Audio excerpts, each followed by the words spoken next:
Bueno, después de solucionado este pequeño problema, buenas tardes, bienvenidos a la presentación de la novela gráfica de Valcar. Antes de nada, quisiera agradecer a Elena Bonet su presencia. Para mí es un verdadero lujo poder contar con ella en este acto, porque, como hemos visto, es no solo una gran conocedora del mundo ibérico, sino también una gran amante de los cómics, y eso se nota mucho en la pasión que le pone cuando habla sobre ellos. También me gustaría agradecer al Museo de Prehistoria y a su biblioteca la posibilidad de realizar esta presentación dentro de su ciclo de biblioteca abierta. Bueno, y en primer lugar me gustaría responder una pregunta que en apariencia es sencilla, y es ¿qué es Valcar? Pues Valcar es una ficción histórica ambientada en la antigua Iberia. Podríamos situar en concreto la historia en torno a lo que serían los siglos IV y III a.C. Y este relato sigue el clásico esquema de lo que se denomina el periplo o viaje del héroe. ¿Y qué es eso del periplo o viaje del héroe? ¿En qué consiste? ¿Qué raíces tiene? Bien, a lo largo de todo el mundo, en distintas culturas, en distintas épocas, vemos que existe algo común que subyace en muchos de los relatos literarios de origen mitológico o heroico. Desde el segundo milenio antes de Cristo en el Próximo Oriente, en la epopeya de Gilgamesh, pasando por el antiguo Egipto en mitos como el de Osiris, los relatos clásicos de Homero en la Grecia clásica, la historia de Gautama Buda en la India, la Eneida de Virgilio en la antigua Roma. Un poco más reciente ahora, los clásicos de caballería como Tirán lo Blanc. Algo más exótico, la figura de Momotaro en Japón. Y más reciente todavía, la trilogía del Señor de los Anillos de Tolkien. Y más reciente, Star Wars, las Guerras de las Galaxias de George Lucas. Bien, en 1949 el profesor Joseph Campbell publicó un libro titulado El héroe de las mil caras, el psicoanálisis del mito.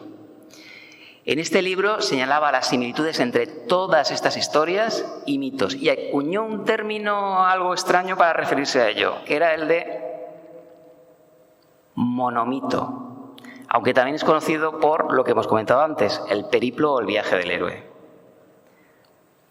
Campbell sostiene que las historias que protagonizan los héroes en tiempos y lugares tan dispares comparten estructuras e ideas comunes. Y en cierto modo esta idea también estaría relacionada con el término de inconsciente colectivo que fue acuñada por Carl Jung. Bien, Campbell en este libro identificó 17 pasos o etapas en este viaje, aunque habría que hacer ciertas salvedades. Pocos mitos reúnen todas esas etapas, algunos relatos centran su historia en alguna etapa más concreta y el orden en que se presentan pues puede variar según el mito. Para simplificar un poco esto, lo que haré será agrupar estos 17 pasos en 5 grandes secciones.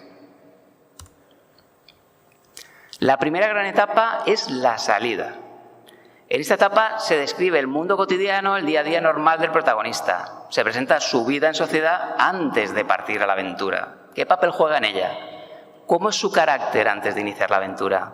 Por ejemplo, ¿cómo era la vida de Ulises en Ítaca antes de partir hacia Troya?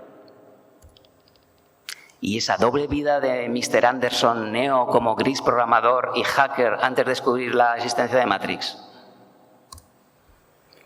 Sarah Connor era una joven camarera que de servir cafés pasa a enfrentarse nada más y nada menos que a un Terminator. Segunda gran etapa, pues esta sería la llamada. El héroe recibe una llamada, se produce un detonante, algo que le impulsa a emprender el viaje. En la Ilíada, Menelao llama a Ulises a participar en la guerra de Troya para recuperar a Helena, a la mujer del primero. En Matrix, a Neo se le manda que siga al conejo blanco. En la Guerra de las Galaxias, Obi-Wan Kenobi llama a Luke Skywalker, pero este al final solo responde a la llamada porque descubre el asesinato de su familia. La tercera gran etapa, pues esta sería la iniciación. En esta etapa se producen las pruebas, los retos y las tentaciones a los que se va a hacer frente el héroe. Entre estas pruebas, algunas de las más famosas serían las más clásicas, como las del propio Ulises en la Odisea, con su encuentro con las sirenas, o como su rechazo a la inmortalidad ofrecida por la ninfa Calipso. Pero en los relatos más recientes tenemos muchos ejemplos de estas pruebas. Por ejemplo, en El Señor de los Anillos. El enfrentamiento de Frodo con los Nazgûl en la Cima de los Vientos.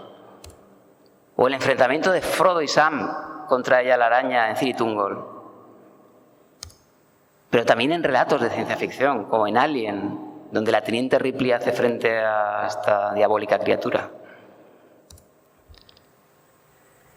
Pero el héroe no suele encontrarse solo, sino que recibe el apoyo de un mentor o de un ayudante que puede tener forma sobrenatural.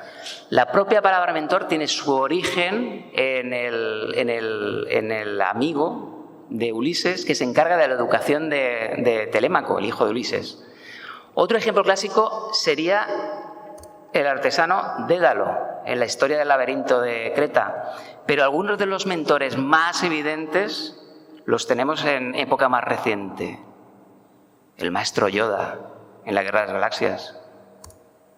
Gandalf, en El Señor de los Anillos. Morfeo, en Matrix. Y ejemplos de ayudantes los tenemos desde época muy antigua, como en Enkidu, en la epopeya de Gilgamesh, o hasta época mucho más reciente, como Sansagath, en El Señor de los Anillos. Al héroe se le puede ofrecer algún talismán o artefacto que le ayude o le guíe en su búsqueda. ¿Ejemplos de talismanes? Pues por ejemplo serían todos los tipos de espadas mitológicas y heroicas, como Andúril, en El Señor de los Anillos, más clásico, la maza de Hércules, o incluso el hilo que Ariadna le entrega a Teseo para guiarlo en el laberinto del Minotauro. La cuarta gran etapa sería la caída. El héroe debe afrontar el momento más oscuro cuya superación le permitirá alcanzar la revelación y su transformación. Este punto representa normalmente el clímax de toda historia y cualquier relato de este tipo. En él, el héroe acaba por encontrar algún sentido a su vida o por conocer algo más sobre sí mismo. Por ejemplo, la muerte de Enkidu, el compañero de Gilgamesh, que le ayuda a entender y a afrontar el sentimiento del miedo a la muerte. Y está, en la famosa escena donde Luke Skywalker lucha contra Darth Vader y descubre su auténtico origen. O la lucha de Frodo con Gollum en el Monte del Destino, que reflejaría un conflicto entre el deseo, sería mi tesoro, el anillo, y el deber, la destrucción del anillo. La quinta y última gran etapa sería el regreso. ¿Vale? En esta etapa, pues el héroe vuelve a sus orígenes, pero con el bagaje de la experiencia adquirida durante la aventura. Y al final del relato, el héroe tiene la opción de incorporar dicha experiencia a su propia vida cotidiana, pero también de compartirla con el resto del mundo, de la gente. ¿Ejemplos de regresos? Pues un clásico, el de Gilgamesh con la planta de la eterna juventud. Otro clásico, Prometeo, que regresa con los hombres llevando el fuego sagrado. Y esto le provoca un castigo tremendo. El regreso de Ulises con su amada Penélope, que el regreso es un poco accidentado. Y el de Frodo y de sus compañeros a Hobbiton, que también es algo accidentado, aunque en la película no lo es tanto. Bueno, a grandes rasgos, estas serían las etapas que jalonan el camino del héroe. Pero ojo, porque como he dicho antes, no se representan todas de manera unívoca en los relatos heroicos. Además, los ejemplos que he puesto pues son solo unos pocos, porque seguro que conforme vaya yo nombrándolos, en vuestras cabezas irían surgiendo otros muchos más. Y ahora bien, esto que acabamos de ver, ¿cómo se reflejan estas ideas en Valcar? porque en principio, claro, he dicho, Valcar es el viaje o era el viaje de un héroe, y por tanto no debería de ser ajeno a este esquema que hemos visto. Pues bien, el primer volumen corresponde a lo que sería la salida y la llamada. Recoge la infancia al Bastiltur de los protagonistas y su tránsito a la madurez. Se presentan algunos ritos de iniciación que marcan esta transición a la vida adulta. También se producen algunos hechos que indican el carácter de los personajes antes de iniciar la aventura.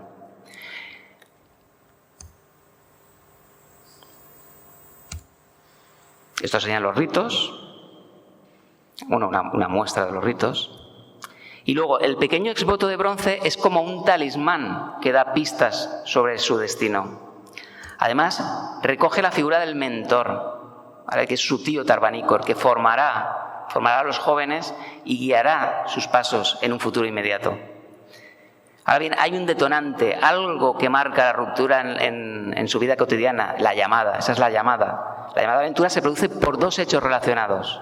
El primero, la expedición a Mekiltir, y sobre todo lo que sería la destrucción de Bastiltur, lo que sería la Bastida de los Alcuses. Esta sería la expedición, una imagen así de la salida, la expedición de Mekiltir, y luego lo que es la propia destrucción de la Bastida. El segundo volumen de Valcar se centraría en la iniciación de nuestro héroe. Tras la forzosa llamada a la aventura provocada por la destrucción de Bastiltur, se produce un éxodo de los supervivientes que encuentran al final refugio en Saiti.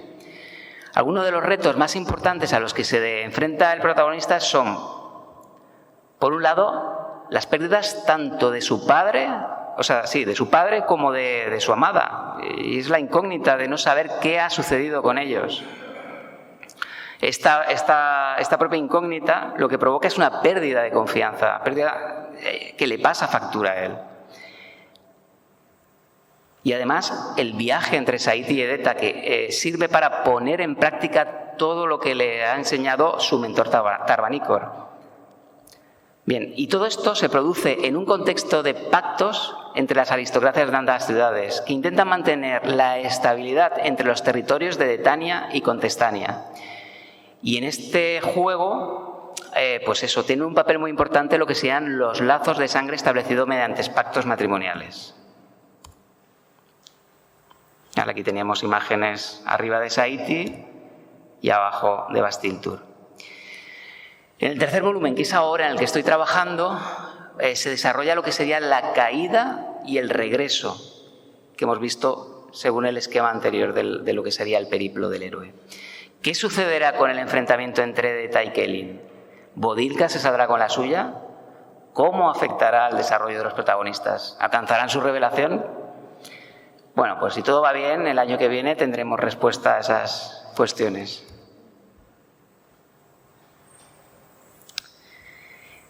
En este punto me gustaría hablar de una cosa que es el dilema de la ficción histórica. Hemos visto que, la idea general y el esquema que subyacen bajo este cómic, pero ¿qué del argumento? ¿Algo de lo que se cuenta ha sucedido en realidad? Vale, pues debo insistir en que es un relato de ficción histórica. El mundo ibérico sirve de contexto a una historia que se engloba dentro del género de la ficción. Pero realidad y ficción son dos términos contrapuestos. Aparentemente podríamos pensar que sí.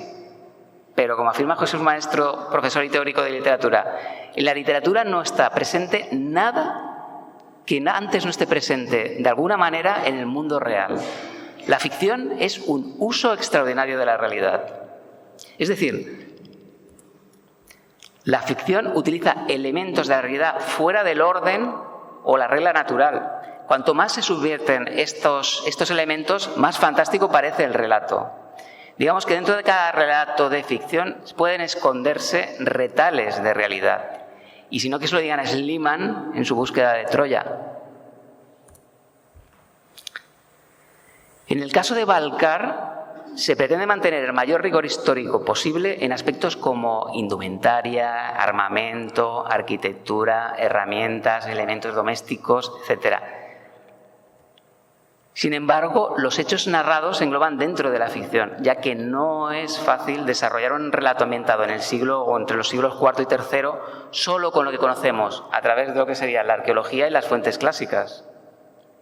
Y no lo digo solo por lo que sería la reconstrucción de los elementos materiales. La novela histórica se enfrenta al reto de reconstruir también aquellos aspectos relacionados con el pensamiento o las conductas sociales. Y sin esa reconstrucción no existe el relato, no tenemos historia. La arqueología recurre al análisis y al estudio de los restos materiales para intentar dar luz a algunas de esas cuestiones, y es crucial para crear el relato, para elaborarlo. Pero también es interesante destacar que en la arqueología solo es cuestión de tiempo que nuevos hallazgos y estudios al final den lugar a nuevas interpretaciones. Bien, a continuación pasaré a dar unos breves apuntes sobre cómo se ha hecho Valcar y las posibilidades de lo que sería el software libre en la ilustración por ordenador. En el sector de diseño gráfico se ha venido utilizando tradicionalmente lo que sería el combo, que sería el sistema operativo Mac por un lado y luego la suite de programas de Adobe por el otro, que serían los clásicos, el Photoshop, el Illustrator y InDesign. Y esto ha provocado que al final estos programas se hayan convertido en una especie de estándares de facto en el campo y además en el campo de ilustración por ordenador. ¿Y esto qué problemas tiene? Pues el más importante es que hay una cosa que es el contrato de licencia que establece las condiciones de uso y que nadie se lee. En algunos casos, claro, puedes utilizar versiones de prueba, pero para su uso profesional se debe adquirir una licencia de uso y no son programas baratos. Sin embargo, existen herramientas libres que hoy por hoy pueden considerarse ya como auténticas alternativas frente a estos programas propietarios. El problema, pues como siempre, algunas de ellas tienen características a lo mejor más limitadas que sus homólogas propietarias. Pero, entre las ventajas a destacar, yo diría, estas básicamente, no existen ataduras en cuanto a las licencias de uso. Puedes experimentar lo que quieras con cada una de ellas hasta que des con lo que realmente necesitas. Y luego que los formatos de archivo también son abiertos. Y eso es muy, muy importante, porque en el caso de que desaparezca el programa o necesitáis cambiar de programa, si los formatos de archivo son cerrados, tendréis muchos problemas para realizar la conversión.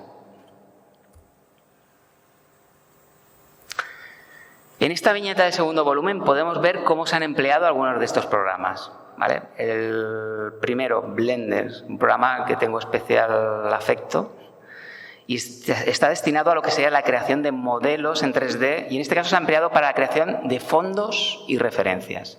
Aquí tenemos una vista solo con los volúmenes, ¿vale? Y aquí un render con las texturas, los materiales ya aplicados, y los ajustes básicos de iluminación. Vale, GIMP es un programa de edición de imágenes, es utilizado en lo que serían temas de retoque, los filtros, ajustes de color, etc. Vale, se utilizan los filtros, superposición de capas, he ido trabajando hasta conseguir al final lo que sería la apariencia final de algunos de los fondos, no de todos, Bien, y en este punto me gustaría destacar que en los últimos años ha surgido otro programa de edición gráfica que tiene un enorme potencial, es Krita, ¿vale? Es una alternativa muy, muy, muy potente y que yo creo que es, no a la altura de Photoshop todavía, pero desde luego encamina sus pasos desde luego en esa dirección.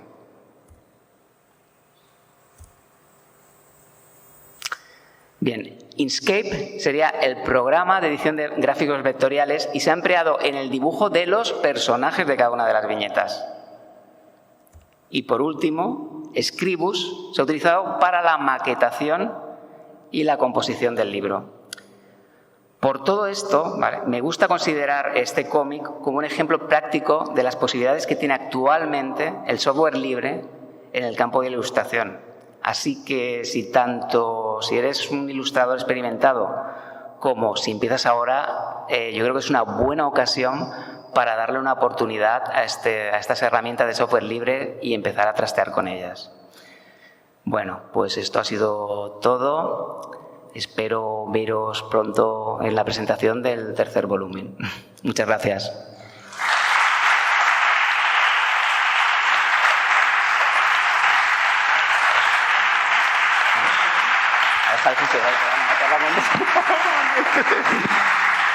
Bueno, no lo estáis viendo, pero es que justo en la última diapositiva se me estaba cerrando el programa, me ha dado un error, o sea que, ojo. Bueno, si tenéis alguna pregunta, cuestión o, no sé, curiosidad por algo, pues estaré encantado de contestaros. ¿Nos hemos ido mucho de tiempo? No. Bien, ¿no? Bien. ¿Qué diferencias visuales has tenido a la hora de ilustrar el cómic? A ver, perdona. Inspiración visual. Sí. Vale, vamos a ver. Pues lo tienen ahí. Sí. Yo creo que sí. Vale, no te preocupes. Sí, no te preocupes. Sí. Vale. A ver. En el mundo del cómic, mis grandes, digamos, referencias han sido 2, 3, ¿vale? Porque además yo creo que son las que me marcaron más en mi periodo de la adolescencia, que es Víctor de la Fuente, ¿vale? Tiene un cómic que es Haggard, que es así tipo heroico también, pero fantástico, ¿no? Digamos, de género fantástico. Pero desde luego la calidad de las ilustraciones de Víctor de la Fuente es que es brutal. El tema del claro oscuro, la línea, es vamos, muy buen ilustrador.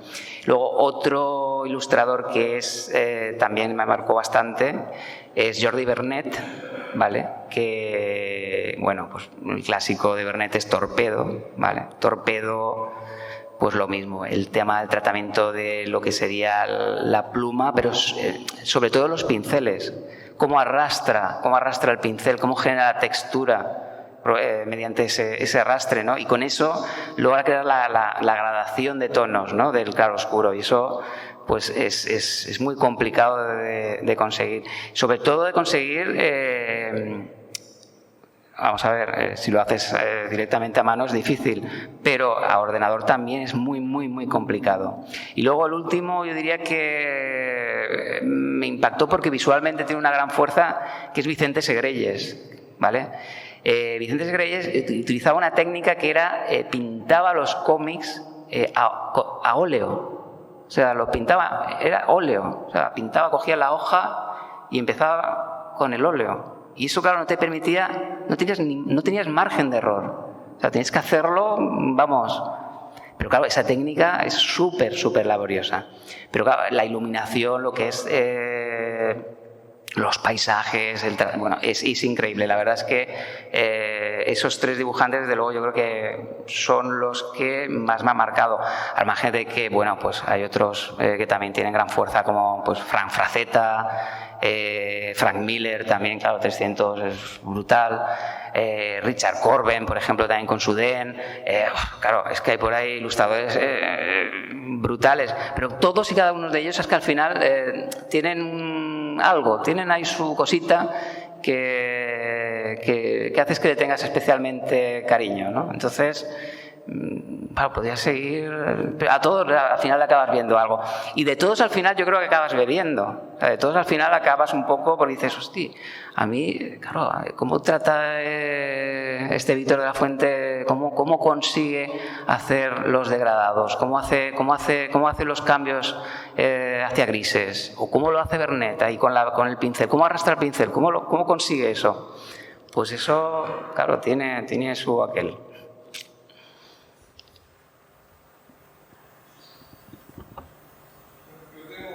Sí, dime.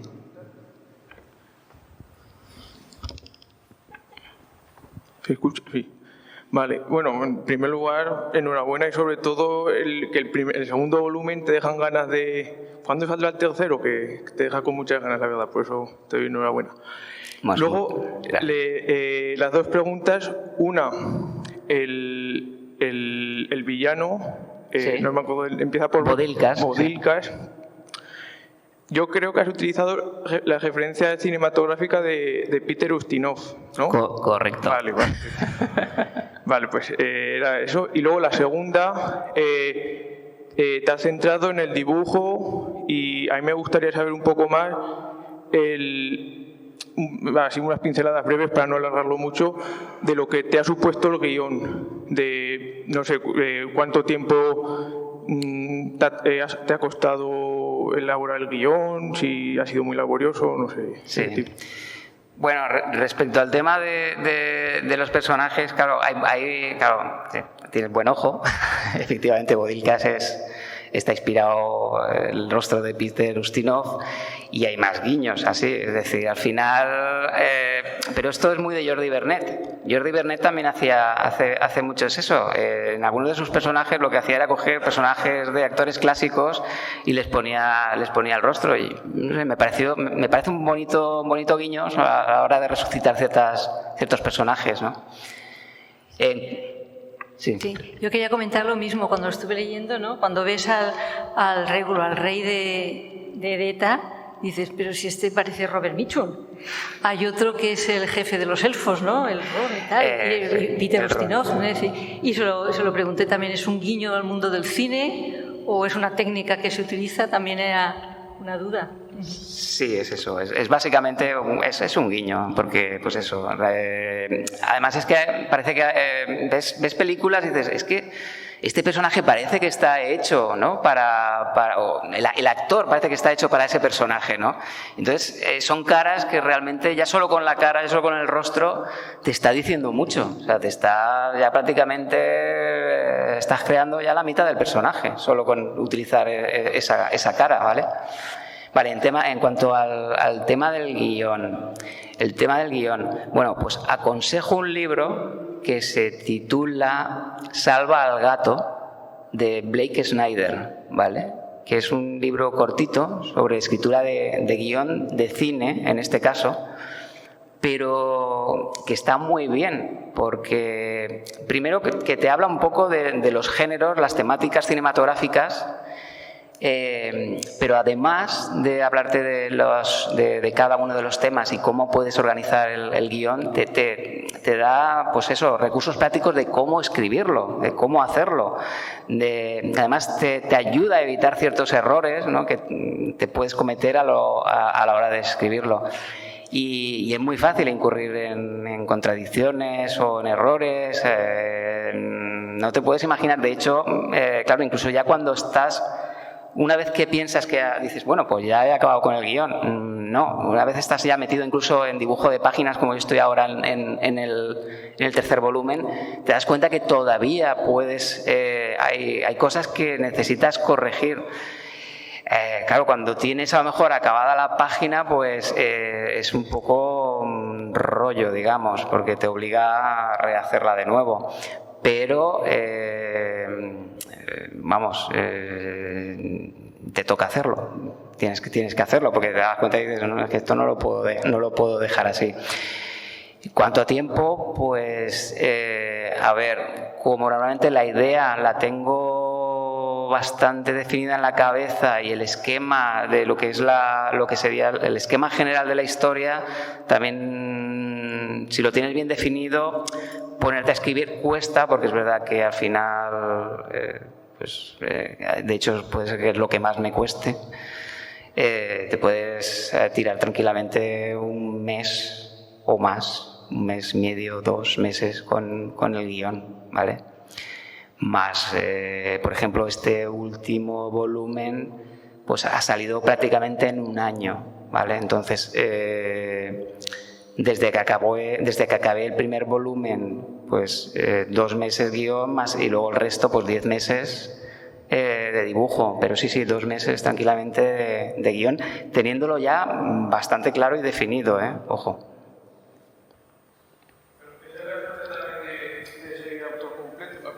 Dime. Que esa es la suerte también de ser el autor completo, ¿no? Que si vas dibujando y ves errores en el guión, te puedes corregir a ti mismo. Sí, claro, puedes. De hecho, claro, incluso si te toca corregir a una viñeta, hay que corregirla, es decir, o cambiar la página o tal, es decir, no puedes dejarlo. Claro, hay cosas a lo mejor que cuando estás solo frente al texto, frente al guión plano, no te das cuenta, pero luego cuando empiezas ya con el dibujo, pues ves que realmente no funcionan. no lo ves claro. Pero incluso le pasa en el cine, pasa mucho. Es decir, hace una toma y de repente pues dicen, oye, no acabo de verlo claro. Y entonces pues, cambian completamente el enfoque de esa escena o lo que sea. O sea que sí. Bueno, muchas gracias, vale.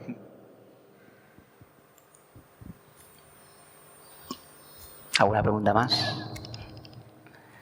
Pues nada, ha sido un placer teneros aquí como público, como audiencia, y nada, os espero en la presentación del tercer volumen. Todavía no tengo decidido el título y bueno, esperemos que...